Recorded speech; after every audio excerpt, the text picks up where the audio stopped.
What is up, everyone? If you are still wondering how to put together full stack JAMstack applications, that's what we're going to do in this video. This is going to be another JAMstack Crash Course where we're going to build a JAMstack course tracker. You'll see that in a minute, using React, Serverless Functions, and Airtable as a database.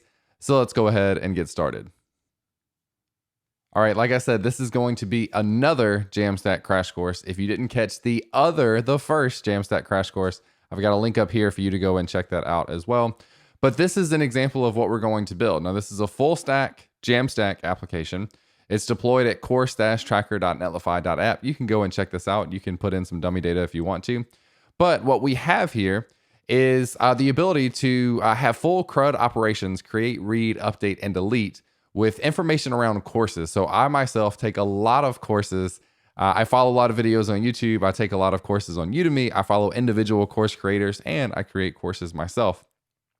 And because of that, I usually have a backlog of things I would like to take. So I wanted to create a simple app where I could track those things and then mark them as purchased or not. So if you look in here in the backlog, we've got React and Serverless. This is my course that I would like for you to potentially check out as well. If you enjoy the stuff that we do in this video, you definitely want to check out the React and Serverless full stack web development course.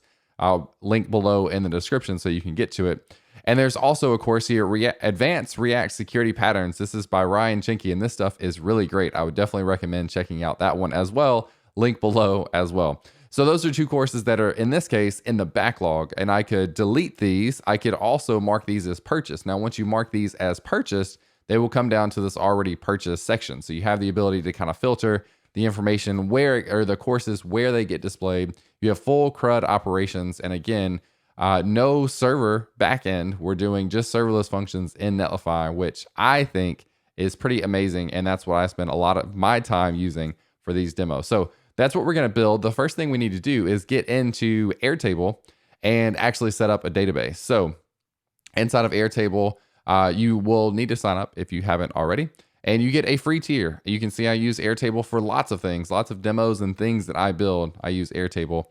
For me, it is the easiest way to get up and running with a database or a data source to be able to put information into and get it out of. I've got a link to a video up here that you can check out on interacting with Airtable as well, but we'll cover all the basics that we need to know here in this example. So we can go ahead and create a new base. I'm going to create a base and I'm going to start from scratch. So make sure you start from scratch. And this will just be the course tracker test. All right. So there's my course tracker test base. After I do that, I will click into it. And you'll see that you get basically a GUI for creating and editing data, which is really, really nice. Let me tell you, this thing is awesome. So inside of here, let me pull up the properties over here that we're going to have. We're going to have 4 different properties that we're going to track. So I'm going to rename this capital name to lowercase just because I think variables, that makes more sense. So that is a name. And notice that if we look at editing this, if we customize field type, this is a single line text. That's just kind of your basic text input. So we've got the name, then we've got the link. So this will be the link to the actual course, and this will be a single line text as well. Then we will have the tags, and tags will be a multi-select. Now you can kind of add whatever options in here you want to. I'm going to add JavaScript and React and JAMstack and Node. You can add whatever options you want into here, and you would probably add a lot if you have different types of courses that you want to track. And the last thing is a purchased marker. So this will be just a check box. All right. And then let's go ahead and add a few pieces of data in here. So I've got the link to the React and Serverless course. Let me grab that and I'll put this in here. So React and Serverless. All right, I'm going to add this dummy data and then I'll come back in a second. All right, so I've got my dummy data in here. I've got 3 courses, React and Serverless, which has tags of JavaScript, React, JAMstack, and Node, because it covers all of those. React Security, and then Make React Apps. Links below to those courses. You should definitely check them out because I think they're amazing. So I've got some information inside of Airtable. That's all we need inside of there to get started, except for one thing. Now, inside of the Airtable API, so if you just go to, or just search Airtable API, what we're trying to get to is the airtable.com/API. And inside of here, you can scroll down to pull out your base that you're working with. So in this case, your course tracker test, in my case, course tracker test, and then in your case, whatever it is you named it. And a couple of things we care about. We care about the base ID. So that's the unique identifier for the base that we're working with. And then we care about the table name. Now we didn't change this, so we need to. Let's rename this table to courses. So within the given base, so within the course tracker test base, we have a courses table. And the last thing you'll need is your API key. So you can click the Show API Key button here, and then it will reveal that for you. So I scroll down, and I've got mine blurred out, but you can see there's your API key. So from there, you'll want to grab your base ID, your API key, and then you'll need to know your table name. So we'll need to know those three things. All right. And then what we're going to do, there's a starter project that I've got for us to kind of get some of the boilerplate stuff out of the way. So we will need to pull that. So let's copy this URL. And then I'm going to come into VS Code, into the built-in terminal, and I'm going to do a git clone of that project. And then I'm going to open it up. So build a JAMstack course tracker with React Serverless and Airtable. All right, so once we have that code checked out and opened in VS Code, the first thing we're going to need to do is go and switch over to the starter branch. So we want to git checkout starter, and this is where the starter code is going to be. All right, so with that in place, the first thing after that, so now the second thing we need to do is create the .env file. Now this is an environment variable file. We can put credentials for our application of some sort. I've got a video on doing environment variables in Node that you can check out as well if that confuses you. So this .env file, what you're going to put in there is your Airtable base ID. Now you can find that at the top here. So it's this ID here. And then you'll also need your table name. Now in this case, I named mine courses. So here you can see that I named that courses, and you probably did the same thing. And then remember, you can show this API key to scroll down and grab your API key. So I'll give you a second to do that, and then I'll put mine in and I'll close my file. All right, so I've got those environment variables set in the .env. Now we're going to need to install the .env package. What this does is it allows us to use those environment variables while we're running all of this stuff locally inside of our serverless functions. All right, so while that's installing, let's go ahead and take a look at the files that are actually in this repo. Now, most of this is just your boilerplate code that comes from Create React App. So inside of source, I've got a couple of components that I've created. And if you think back to this demo application here, these will probably make sense. So what I've got is I've got a form. So that's where you can enter a new course. I've got a list of courses. All right. So it'll just, what we'll do here is display all of our courses. And then we have a tags component. This is for adding the tags. So doing these checkboxes for the tags in our application. And then lastly, we have our course, and this has some to-dos in here for us to be able to figure out how to interact with these courses. So that is all React stuff. We'll get to that in a second, but what I want to focus on now is our serverless functions inside of Netlify. So what happens is when you have a project that you're going to deploy to Netlify and you want to use serverless functions, you can include a functions directory, and then you can create a JavaScript file that has an exports.handler.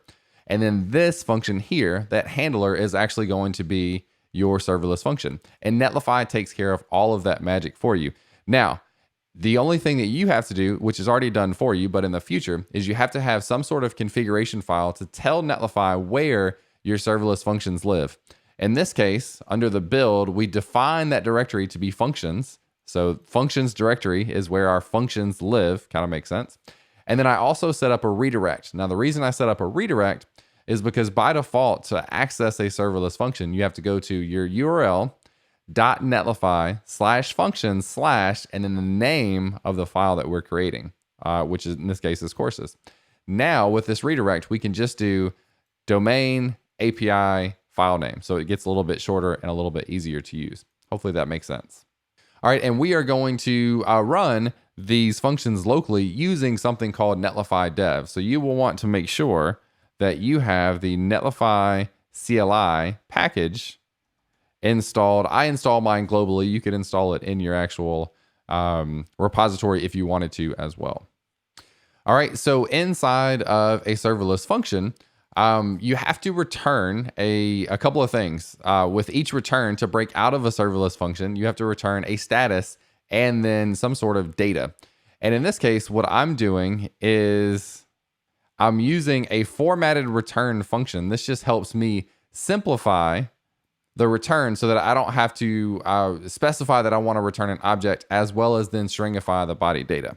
So that's not super important. And then back in courses, I want to kind of show you how we are going to divide out this endpoint. So people are going to hit the courses endpoint, and then we want to have one of these functions be called. So get courses, create courses, delete courses, update, your basic CRUD operations. So the way we're doing that is we're going to check if event.http method is a get. In this case, we want to call the get courses function or helper that we've included above. So if it's a get request, we want to call get courses, and we await that thing. And then I'm going to go ahead and type this in kind of fast, but then if it's a post, we want to call create. If it is a put, we want to call update. And if it's a delete request, we want to call delete. Now, these are your basic CRUD operations with HTTP verbs. So hopefully those kind of make sense for you. All right, so I've got those copied in. Again, post is going to create, put is going to update, delete is going to delete. And then if it's neither one of those, we're going to say that's an unknown request. We'll return back a 405 and then just an empty object, if that makes sense. So that's kind of the incoming place for people to send, or for our application to send requests. Now we can actually get into the fun of doing the Airtable stuff. So let's go ahead and open our Airtable.js file. And this is where we're going to create a configuration for Airtable that we will share across our different helper functions for the CRUD operations that we will do in Airtable. So the first thing we want to do is require the .env package and then call the .config function. Now what this will do is it will take those environment variables in the .env file, and it will make them available to us inside of our code as we go forward. And then we want to get a reference to the Airtable object, so we will require the Airtable package. Now in this case, we haven't installed this yet, so let's go ahead and do an npm install of Airtable. And this is a pretty great JavaScript library that helps a lot with working with Airtable. All right, and then ultimately what we want to do is get a reference to our actual table, the courses table. And to do that, we first get a reference to the base in Airtable. So we'll say const base equals new Airtable. So we're creating that new Airtable object, and we're going to create it with the configuration object that will take an API key as its property. Now to get a reference to this, we do process.env.airtable API key. All right, so because we did this require.env up here, we get access to that environment variable through process.env. So that will get a reference to Airtable in general, but again, we're wanting to get a reference to the base. So we do .base, and then we use our process.env.airtable base ID property to get a reference to the base. Now, lastly, from that base, we want to get a reference to the actual table that we will interact with. So we'll say const table equals base, and then we pass it the table name. So process.env.airtable table name. And then we want to export this thing. So module.exports equals table. So what we're doing is we're creating the configuration for Airtable by giving it our API key. Then from there, we get a reference to the base using the base ID. Then from there, we get a reference to the actual table that we want to interact with by passing the Airtable table name. And then we export that stuff so that we can use it in our different helper functions. Now, speaking of which, let's go ahead and open the get courses helper function. Inside of here, we've already imported the table object from the Airtable configuration or helper thingy. And then we've also got our formatted return. So to get a list of our courses, we're going to say const courses equals, and then we'll call await. Now we're doing async await in here, kind of some modern JavaScript stuff. And then we'll call table.select, pass it nothing, so empty parameters, and then we'll call the first page function. Now Airtable by default is kind of set up to do pagination. So that's why we're calling first page to get the first batch of records that are inside of Airtable. I think they either do 10 or 20 per page by default. Since we only have a few records, we can do this and be fine. If you wanted to query a bunch of records, you could iterate through and get all the pages that you need to if you have to. For now, this is just good enough for us. And then we can return our formatted return. And the formatted return takes a status. So this looks like, hopefully it's successful. We'll return a 200, and then we'll return the courses as the body data that gets returned. All right. So that is set up. Now to run all of this stuff locally with that Netlify CLI installed on your machine, either in the repository or globally on your machine, now we can run Netlify Dev. What this will do is it will look at this configuration file and it will figure out how to run your front-end application, which is React, as well as your backend, your serverless functions at the same time, and let them talk to each other over port 8888. This is pretty sweet stuff. I've got a video on Netlify Dev if you're interested in checking that out. All right, so now we want to open up our browser and go to localhost 8888. And since we put in that redirect, we can go to /API/courses. And hopefully what we'll see is we get a list of our Airtable data coming back. You can see for each one of these records, probably the things that we care about really are the ID property here, as well as the fields property. Those are the things that we care about most in here. And the fields obviously includes all of the fields, basically the values for the columns inside of our table. And you can see that with, you've got the name property, you got a link property, you got a tags property. And one odd thing that Airtable does is if you have a checkbox here and it's false, it just doesn't send that property along. So just keep an eye out for that. Cool, so that seems to work. That's pretty great. Now, the only thing I want to make sure that we get in the habit of is surrounding these types of calls with a try catch, because we are kind of optimistic here in assuming that everything is going to go right, but that's not necessarily the case. If something goes wrong, we want to be able to handle that as well. So what we'll do in that case is we will catch the error, we'll log it out, and then we'll return a formatted return of a 500 and just say a message of something went wrong. Now you could go much more detailed into this of returning actual detailed information that would be useful, but in this case we can just return back some sort of error to signify that something did in fact go wrong. Now, one additional thing I would like to do is I don't like, if you look in here, I don't like having all of this extra information in here. So I like to take the courses that I get back and format them by stripping out the information that I don't care about. The way that we can do that is say formatted courses equals map over our courses array. And for each course, we want to return basically a new object that has the ID property. So this will be course.id. And then we will take all of the course.fields and just dump them out into this new object. Now you'll probably see what this looks like in a second a little bit better. So let's save this. Notice that our serverless function automatically reloads, and we can come back to our endpoint and click refresh. And now see that this information looks a lot simpler. It looks like a regular JavaScript object that we would kind of expect. It's got ID property, and then it's got the rest of the properties that we care about. And now it's just a little bit simpler data that we can work with. All right, so we've got our get courses in place. Let's move on to our create course. And in this, we need to get some information from the actual body of the incoming request. So we can say fields equals, and then we'll say JSON.parse event.body. So from the body, we need to parse it as JSON, and we'll just call it fields here. And then we'll say const created course. We'll go ahead and create this thing. We'll say table awaits table.create, and we will pass it an array of objects that have a property of fields. So this is basically allowing you to upload multiple objects at once.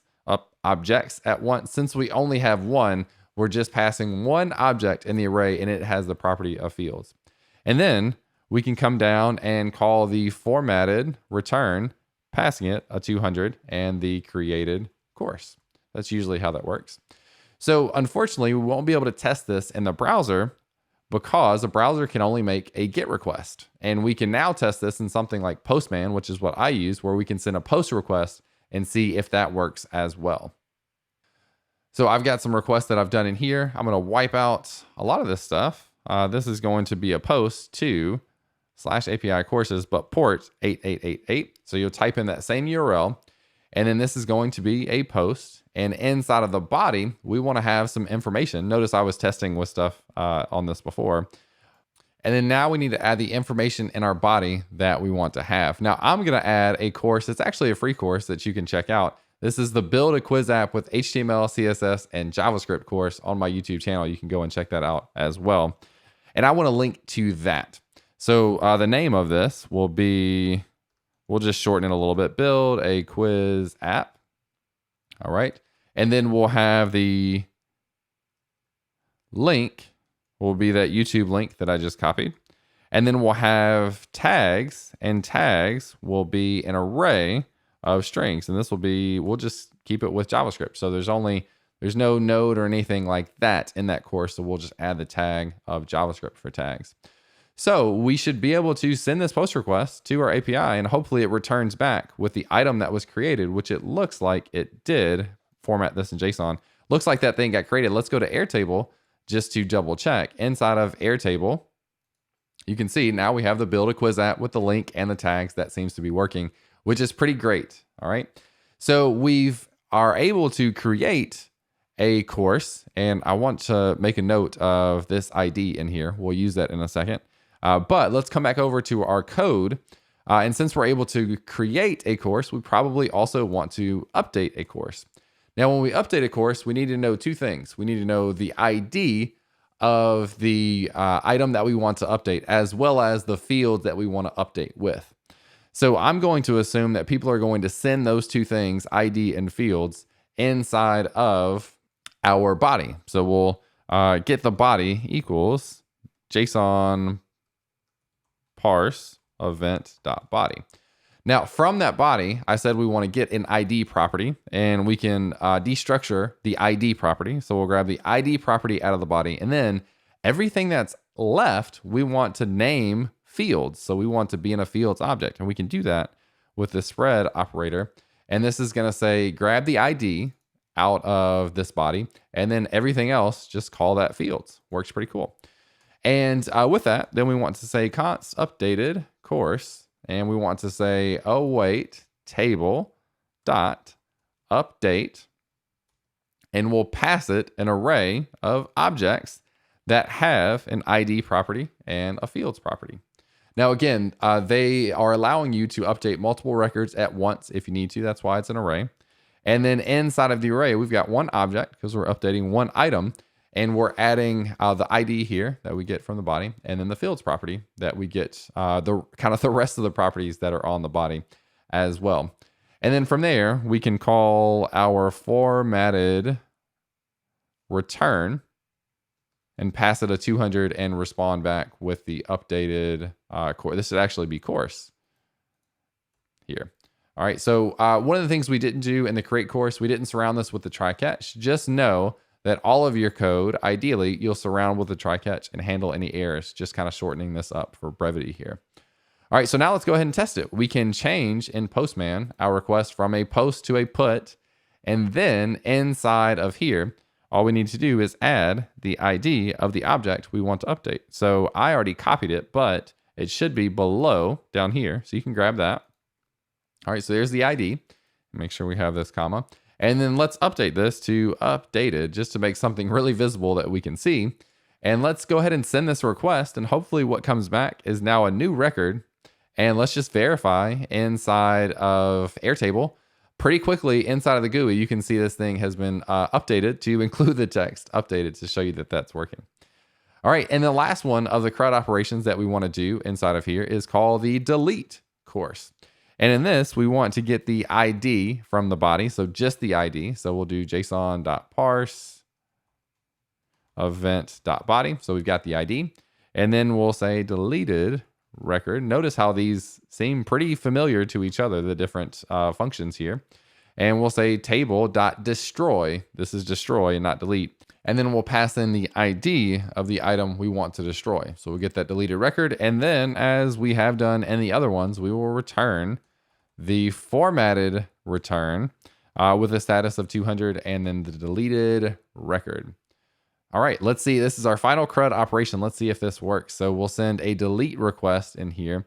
We'll get rid of all this other information and just include that ID, and then we'll send this along. Hopefully that comes back. It looks like that worked. Let's go in and double check inside of Airtable. Again, now you see we only have the 3 records that we had initially. That's pretty great. Now this is Quite an accomplishment, I think. This has taken a good amount of time to create our credit operations, but we have everything we need in place in serverless functions in Netlify to now go ahead and connect to them from this React application.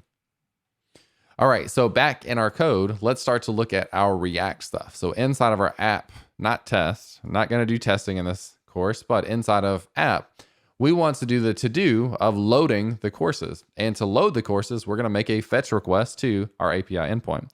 So we'll say const res equals await fetch API/courses. So that same endpoint that we just worked with, we'll send a GET request to it, and we'll then take that response and say courses equals await res.json. If you've never used the built-in fetch API in the browser, you get a response, and then to get the actual data, the body out of that, you call the res.json here. And then, as we should have done in our other functions, let's go ahead and surround these with our try catch as well. So let's grab these two lines and move them up here. Let's log out our error. And the last thing we want to do is we're using the use state hook inside of React, where we want to take the courses that we just got and then set them to our courses state. So set courses to courses there. All right. And just for testing, we can log out these courses in the console to make sure they're actually coming through. So let's come back in the browser and go over to localhost 8888. Now remember, or if you're used to React, you know that React usually runs at port 3000. It actually is running at port 3000, but with Netlify Dev, we work with our front end by going through port 888, which is allowed to talk to our backend. All right, so let's go and inspect. Let's look in the console in here. And we don't have a unique key property. We'll get to that in a second, but we should see an array of our objects being printed out. So we're able to talk to our backend to get our courses. Now we can come into our form and see how to update that. So let's go to our course form up here. And this is pretty well set up for us, where really the main thing we want to do is update this to-do of creating the course. Now, just to kind of show you a little bit of the power of VS Code, I created a fetch shortcut or snippet inside of VS Code. And when I complete this, this is going to kind of stub out an endpoint. So API in this case, /courses. And then it does the try catch and the logging of the error as well. This is personally just something I set up. I think it's pretty cool. And we'll want to move these things up here. So inside of the submission, we're going to make a request to our API, but it's not a GET request, it's a post. So we need to pass a configuration object with a method of post. And then we need to pass it a body of JSON stringify. We have to stringify our JSON to be able to send it over. And this is going to be an object. This is probably looking a little, maybe a little bit of a lot going on, a little bit of a lot. But we'll pass the name, the link, and the tags. All right, so again, in this starter code, you don't really have to keep track. We don't have to worry about the form. You don't have to worry about keeping track of state. All we're really worried about is making a call to our API with the necessary information that we want to see. All right, so this looks good. We actually don't even need to get the data back. We just care that that thing was added, because when this course added function gets called, it's going to tell, if we look down in here, course added is going to call load courses. So every time we load a course, it will go ahead, or excuse me, add a course, it will refresh the browser to show us the latest ones. All right, so let's test this out. I've got another course open that you should check out, links below. This is the Learn Visual Studio Code course, and courses on Udemy go on sale for $10 all the time. So if you wait a couple days, it'll be on sale. If not, you can message me and I'll send you a coupon. But this Learn Visual Studio Code, this is everything you need to know about the editor that I use, VS Code. And what I want to do is come back into our application here, and let's go ahead and add this. So let's say Learn Visual Studio Code, add in the link. And then in this, we talk about JavaScript and React and Node, but not the JAMstack. So let's try to add this thing. And if you notice, since in our load function, we log out the courses, we see now we have 4 items. And if we look in the course tracker, now we have Learn Visual Studio Code is here as well. So we're able to retrieve all of our courses. We're able to create courses. Now we should be able to display them. Now I just realized that in the version of code that you will check out, the course list component will already be filled in. So by the time you retrieve your courses, they should actually display. But let's take a look really quickly at what is in this course list. It will take all of the courses, as you would probably expect. And for each one, it will display a course component. Now the course component will have a way to mark it as being purchased, as well as an ability to delete a course.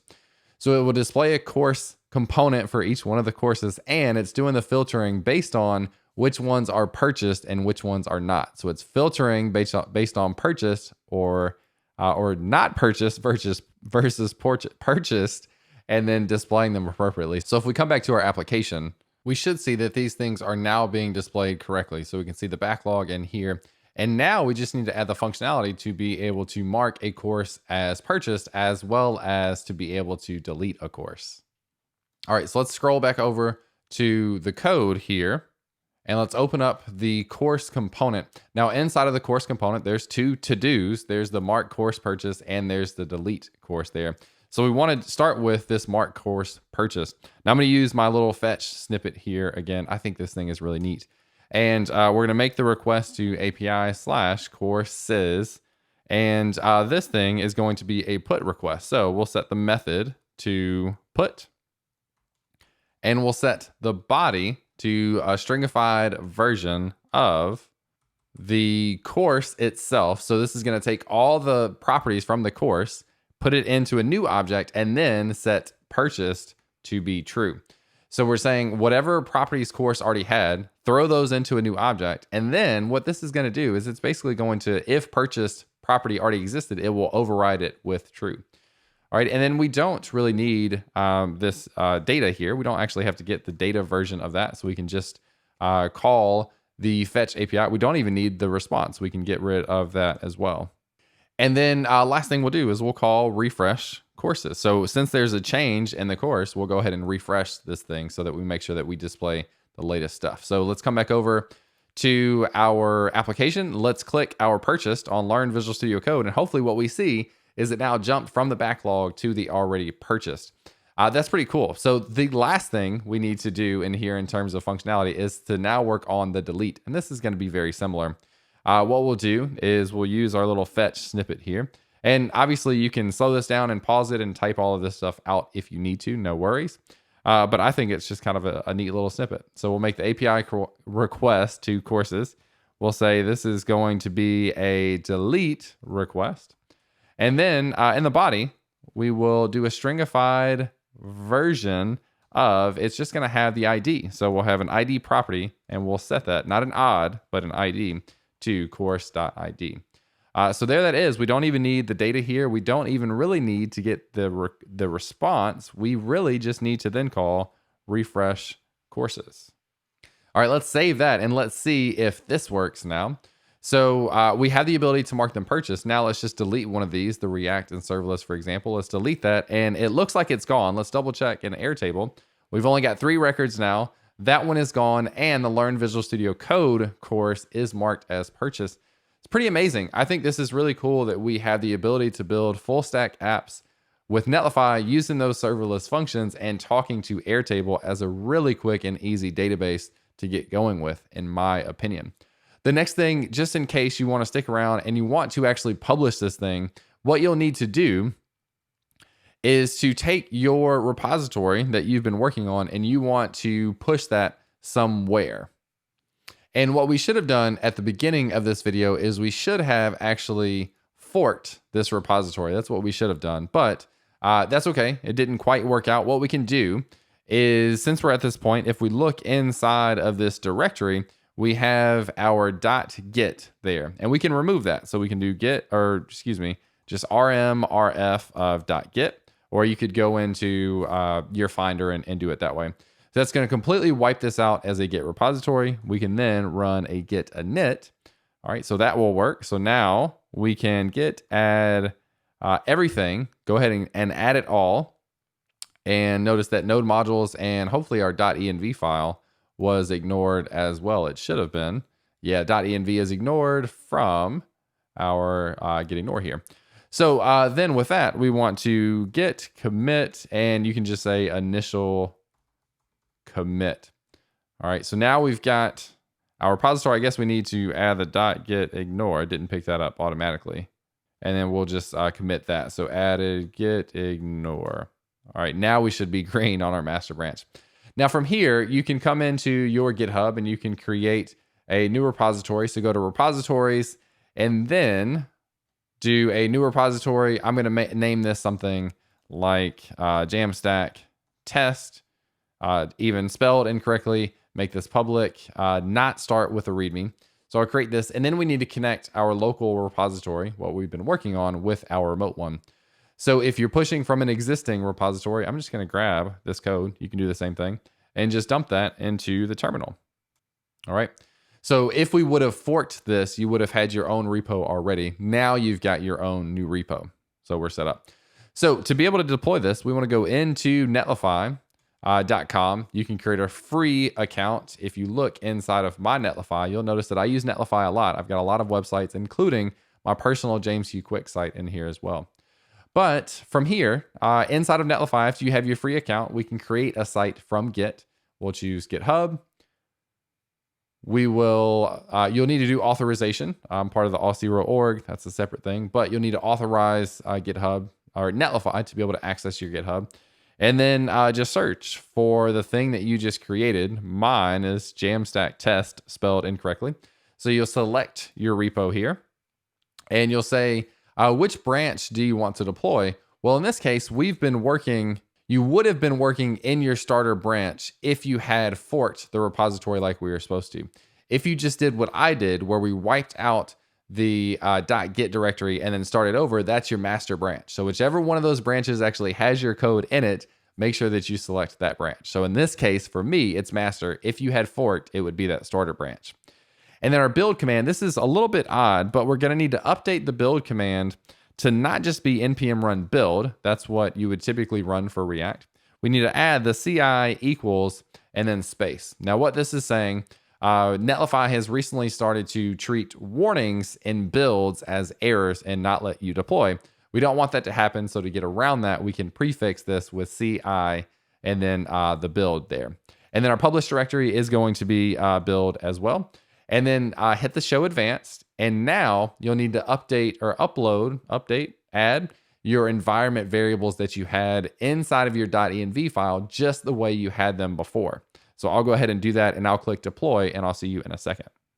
All right, so I clicked deploy after adding my environment variables. You can see that this deploy is in progress and you can actually come out to the deploy section and watch this as it's building. So we'll give this a few minutes to finish its build and then we'll see what we got.